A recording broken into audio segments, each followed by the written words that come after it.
नाश्त्याला असं हे छान कुरकुरीत भेटलं तर आपल्या सगळ्यांनाच खूप जास्त आवडेल। तर आज आपण कच्च्या बटाट्यापासून एकदम कुरकुरीत खुसखुशीत झटपट होणारा एक नाश्त्याचा प्रकार बघणार आहोत। कोणतीही पूर्वतयारी नाही, अगदी 15 ते 20 मिनिटात सगळ्या कुटुंबासाठी पोटभर हा नाश्ता तुम्ही तयार करू शकता। आता हे तुम्ही एकदाच बनवून ठेवलं की 2 दिवस व्यवस्थित राहतं। प्रवासाला नेऊ शकता, मुलांना डब्याला देऊ शकता, अगदी सकाळी संध्याकाळच्या नाश्त्याला खाऊ शकता। तुम्हाला कळेल अशा साध्या सोप्या भाषेत रेसिपी शेअर केलेली आहे, शिवाय भरपूर टिप्स सुद्धा दिलेले आहे, म्हणून रेसिपी शेवटपर्यंत बघा। जर आवडली तर एक लाईक नक्की करा। चला तर मग सुरुवात करूया। तर आजचा हा झटपट कच्च्या बटाट्यापासून नाश्ता बनवण्यासाठी इथे आपण एक मध्यम आकाराचा कच्चा बटाटा त्याची सालं काढून पाण्यामध्ये काढून घेतलाय, जेणेकरून हा काळा पडू नये किंवा एक्स्ट्रा जे स्टार्च वगैरे असतं ते सगळं पाण्यामध्ये निघून जावं। आता घरामध्ये लहान मोठी जशी किसणी असेल त्यावर हा बटाटा तुम्हाला किसून घ्यायचा आहे।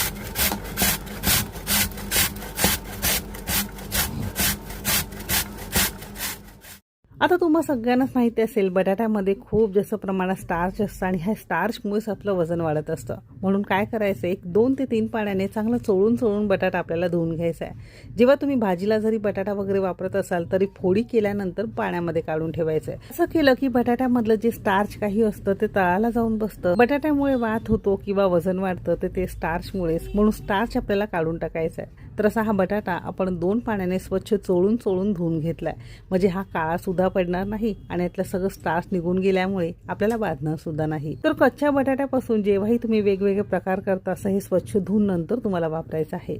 आता यामध्ये एक 4 ते 5 किसून घेतलेलं आपण गाजर घेतलंय। जर घरामध्ये असेल तरच वापरायचं आहे, नसेल तर स्किप केलं तरी सुद्धा चालू शकेल।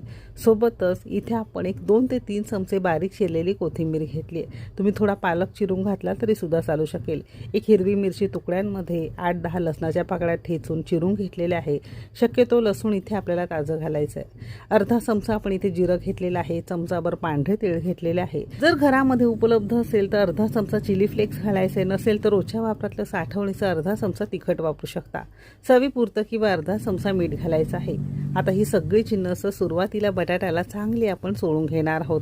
आता तुमच्यापैकी ज्यांना कुणाला बटाटा चालत नसेल किंवा खायचं नसेल तर याऐवजी दुधी भोपळा तुम्ही असा हा चिरून थोडासा पिळून यामध्ये घेतला किंवा कोहळं असतं ते घेतलं तरी सुद्धा चालू शकेल। तर अगदी बेसिक जिन्नस आपण यामध्ये वापरलेली आहे। वेगवेगळ्या भाज्या चिरून किसून तुम्ही यामध्ये वापरू शकता, आणखीन जास्त हे पौष्टिक ठरेल।